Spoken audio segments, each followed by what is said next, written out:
अवधपुर में बज रही बधाई हो, राम राजा बने हैं। मुसलमान हो या ईसाई हो, कुछ कोई भी हो, किसी भी धर्म जाति संप्रदाय से हो, संघ प्रत्येक व्यक्ति को हिंदू मानता है। जो भी इस हिंदुस्तान में है, जो इस भारत भूमि में पैदा हुए हैं, संघ उनको हिंदू ही मानता है। मुसलमानों को, मुसलमान हो या कोई भी हो। अभी तो है बचपना ये कह कर हो गया सब अनजान। नमस्कार, दीपावली की बहुत सारी शुभकामनाएं। आज हमारे बीच में पट्टी की एक मशहूर शख्सियत मौजूद हैं। उनका नाम है दीपक देव जी। दीपक देव जी आरएसएस के प्रचारक हैं और पट्टी में रह करके लोगों की सेवा कर रहे हैं, हिंदुत्व के प्रचारक जी। बहुत बहुत स्वागत है आपका। दीपक जी, आप आज गांव लहरिया के कार्यालय में आए हैं और आज दीपावली का पर्व भी निकट है, तो आप आरएसएस के प्रचारक तो हैं ही। हम चाहेंगे संक्षेप में आप बताइए, आप कैसे प्रचारक बने, कैसे हिंदुत्व में आए, और इसके अलावा आपके अंदर एक गीतकार संगीतकार भी है। हमारे क्षेत्र के लोगों ने आपके गीत पर जब पिछली बार जब भगवान राम जी का मंदिर बना हुआ था, उस समय जब उत्सव हुआ था पट्टी नगर में, तो आपके ही गीत बन रहे थे, राम राजा बने हैं। तो हम इन सब चीजों पर आपसे विस्तार से बात करेंगे। फिलहाल आप संक्षेप में आप कैसे आरएसएस में आए, कैसे हिंदुत्व का प्रचारक बने, इसके बारे में आप बताइए। जी बहुत बहुत आभार आशीष जी। आज आपके हम कार्यालय में बैठे हैं, ये आपका स्टूडियो है न्यूज़ का, तो आपके इस न्यूज़ चैनल के माध्यम से मैं अपनी बात रखना चाहूँगा और रख रहा हूँ। मैं 96 बैच का संघ का स्वयंसेवक रहा हूँ। 1996 से मैं बचपन से ही संघ का स्वयंसेवक रहा हूँ। पूर्व में अपने दैनिक कार्यों में लगा रहा, गृहस्थ के कार्यों में रहा। फिर ऐसे हालात बने कि लगा कि मुझे भी देश के लिए, राष्ट्र के लिए, अपनी भारत माता की सेवा के लिए निकलना चाहिए। क्योंकि जब भी ऐसा लगता है कि हाँ भगत सिंह बनने का समय है, तो कोई भगत सिंह बनना चाहता नहीं। हर कोई बोलता है कि भगत सिंह अच्छे हैं, अच्छे थे, जिंदाबाद जिंदाबाद, लेकिन जब उनको ऐसा बनने का टाइम आता है, उनके चरित्र को निभाने का टाइम आता है, तो सब पीछे पैर खींच लेते हैं। तो मैं इसी संघ के वर्ग में गया था। 21 दिन का प्रथम वर्ष का वर्ग था, तो उसमें पूछा गया कि कौन कौन निकलना चाहता है राष्ट्र की सेवा के लिए। तो लगभग 800 स्वयंसेवक थे।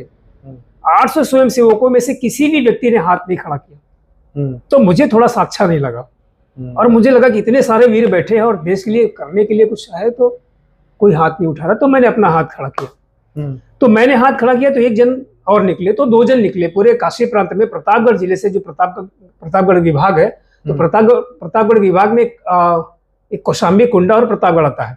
इस तीनों विभागों में, तीनों जिलों में 2 व्यक्ति निकले, एक मैं और एक मेरे कलिंग थे रामेंद्र जी। अभी वो रामेंद्र जी वापसी कर लिए, हम भी बचे। दीपक देव जी, आपका एक गीत पिछली बार बहुत तेजी से वायरल हुआ था और हमारे पट्टी के जो लोग हैं उस पर खूब झूमे थे, राम राजा बने हैं। तो संयोग देखिए कि आज दीपावली होनी है और रामचंद्र जब अयोध्या में विराजमान है, तो आज पहले ही उनकी पहली दिवाली है। अयोध्या में तो बहुत सारा दीपोत्सव मन रहा है, उत्सव मन रहा है। तो हम चाहेंगे कि आप गांव लहरिया के माध्यम से भी वो गीत थोड़ा सा गुनगुना दीजिए हमारे दर्शकों के लिए। ठीक है, आपको भी और आपके दर्शकों को भी दीपावली की बहुत बहुत बधाई। और ये जो गीत मैंने लिखा था, राम राजा बने हैं, ये 2014 में मैंने लिखा था। अच्छा।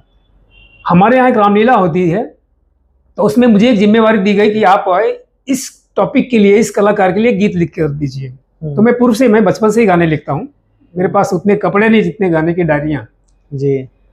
तो मुझे जिम्मेवारी मिला कि आप इनके लिए गाना लिखिए। तो एक टॉपिक था कि राम राजा बनेंगे, कल राम राजा बनेंगे, आज उनके लिए एक कार्यक्रम करना है, तो उस पर गीत लिखिए।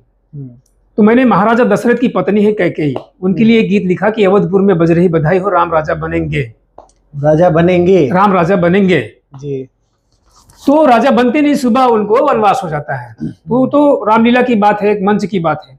किंतु एक्चुअल लाइफ में, रियल लाइफ में मैंने देखा कि 2022 में अयोध्या जी में श्री रामचंद्र जी का भव्य मंदिर निर्माण हो रहा है। तो मुझे उत्कंठा हुई कि क्यों ना वो गीत हम पुनः इसको लॉन्च करें। अच्छा। एक सोशल मीडिया पर लाएं, नया मंच दे इस गीत को जी। तो मैंने उसको गीत वो फिर से लिखा, और उसमें जो लाइन थी राम राजा बनेंगे, उसको काट करके उसमें रखा राम राजा बने हैं। क्योंकि ऑलरेडी राम राजा बन चुके, उनका मंदिर बन रहा है, उनकी प्राण प्रतिष्ठा होने वाली है, तो राम राजा बन गए। अब उसमें बनेंगे जैसा कुछ नहीं रहा, बने हैं। तो फिर मैंने वो लिखा कि अवधपुर में बज रही बधाई हो, राम राजा बने हैं। और ईश्वर की कृपा है कि वो गीत लोगों ने बहुत पसंद किया, और पूरी पट्टी नहीं वो पूरे प्रतापगढ़ में वो बहुत बहुत बहुत लाइक किया लोगों ने, और लगभग हर ही जगह मैंने उसको सुना कि हाँ लोग सुन रहे हैं और उसको बढ़िया से एंजॉय कर रहे हैं। एंजॉय कर रहे हैं, बिल्कुल। तो आप हमारे दर्शकों को सुना दीजिए, हम चाहेंगे दर्शकों से सीधा देखते हुए आप सुनाइए गीत। जी। ठीक है, मैं 2 लाइन बोलता हूँ। अवधपुर में बज रही बधाई हो, राम राजा बने हैं। अवधपुर में बज रही बधाई हो, राम राजा बने हैं। राजा बने हैं, राम राजा बने हैं। आई घड़ी सुखदाई हो, राम राजा बने हैं।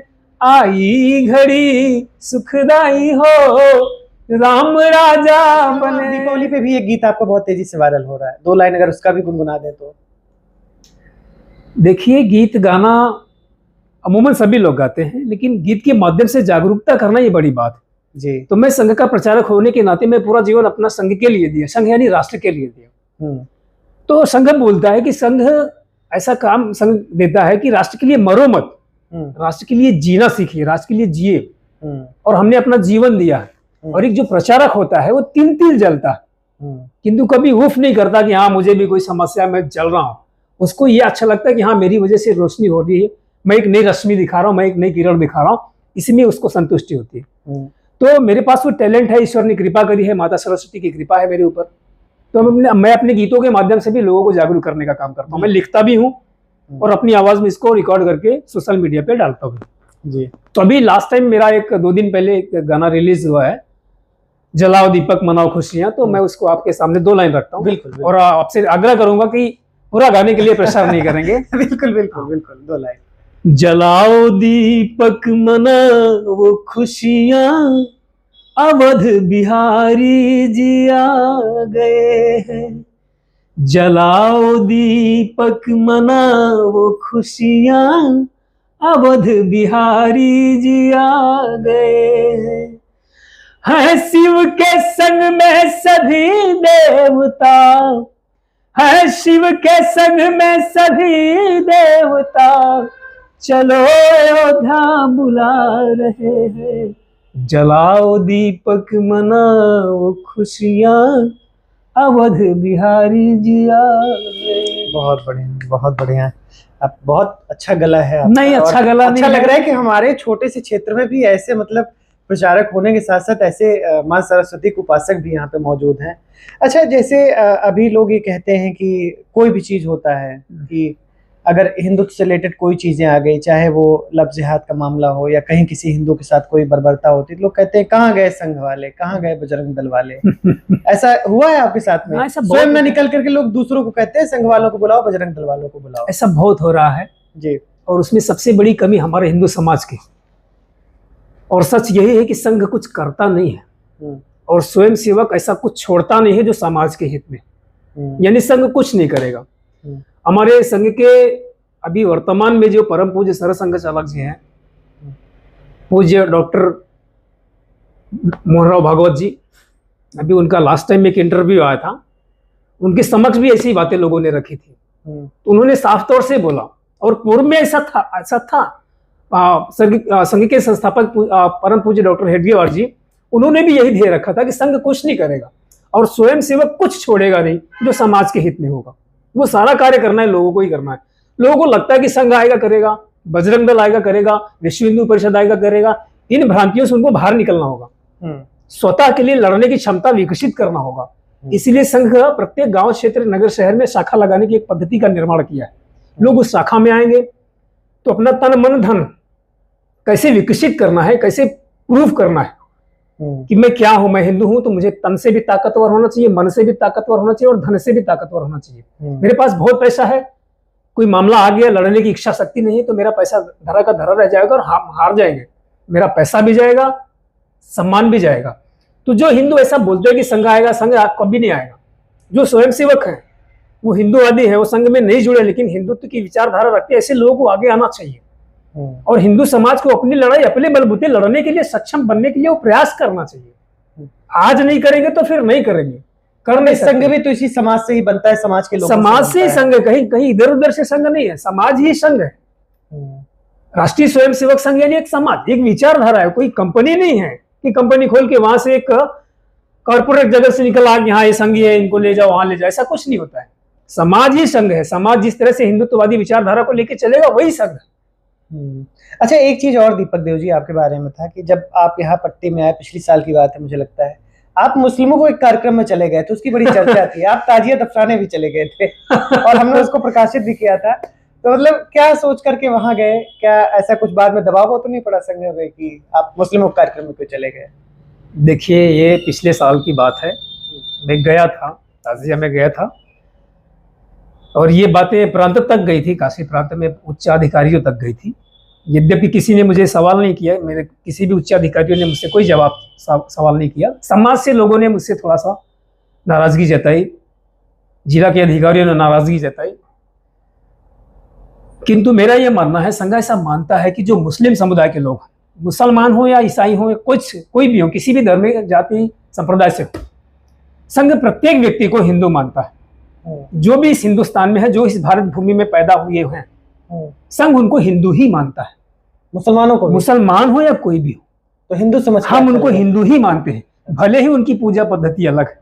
अच्छा। आज उस पद्धति को अपना रहे हैं, हमारा स्नेह मिलेगा, हमारा प्यार दुलार मिलता रहेगा, एक दिन वो अपने मूल में आएंगे, घर वापसी करेंगे। बिल्कुल घर वापसी करेंगे, जहां से वो गए हैं वही उनको पुनः आना ही है। अच्छा। क्योंकि हिंदू समाज एक ऐसा समाज है, वो कभी किसी को छोड़ता नहीं है। फिर वो किसी भी संप्रदाय में चला गया हो, बौद्ध बन गए हो, जैन बन गए हो, अन्य किसी संप्रदाय में चले गए, लेकिन फिर भी कभी हिंदू समाज उनको छोड़ता नहीं।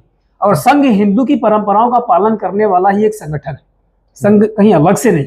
और इसीलिए मैं उस त्योहार में उनके गया कि हाँ ठीक है, अपने हैं, मैं जाता हूँ। अपने हैं, आप मान के गए कि ये हिंदू ही है, ये भी हिंदू है, पूजा पद्धति अलग है, पूजा पद्धति अलग है, इसलिए मैं गया। बड़ी अच्छी बातें आप कर रहे हैं। अच्छा, ये बताइए कि आपने 2 गीत हम लोग को सुनाए, क्योंकि गीत गाना ही थोड़ा सा अच्छा लगता है, तो हम चाहेंगे कि 2-3 गीत जो आपके फेवरेट हो वो आप अगर गुनगुनाएं हमारे दर्शकों तो सभी हैं मेरे, तो आप गुनगुनाएं हमारे दर्शकों को, क्योंकि वो आपको जानना चाहते हैं, आपको सुनना चाहते हैं। अब जो मैंने लिखा है तो मुझे तो अच्छा, ऑब्वियसली अच्छा ही लगेगा, तो मेरे लिए सुनाइए जो आप सुना सकते हैं। पब्लिकली अच्छा लगे तो मुझे अच्छा लगे जी। अभी लास्ट टाइम लगभग 2-3 महीने पहले मैंने गाना रिलीज किया था युवा कल्चर के ऊपर, जो युवा आज इधर उधर भटक रहे, अपना समय गंवा रहे हैं, तो मैंने उनके ऊपर एक गीत लिखा था। नारायण ने कैसी महिमा देखो तो चहुं ओर किया, नारायण ने कैसी महिमा देखो तो चहुं ओर किया, कितनी सुंदर शाम बनाई, कितना पावन भोर किया, नारायण ने कैसी महिमा देखो तो चहुं ओर किया। इसमें एक अंतरा मैंने डाला आज के युवाओं के ऊपर, पूर्ण रूप से उन्हीं के ऊपर है।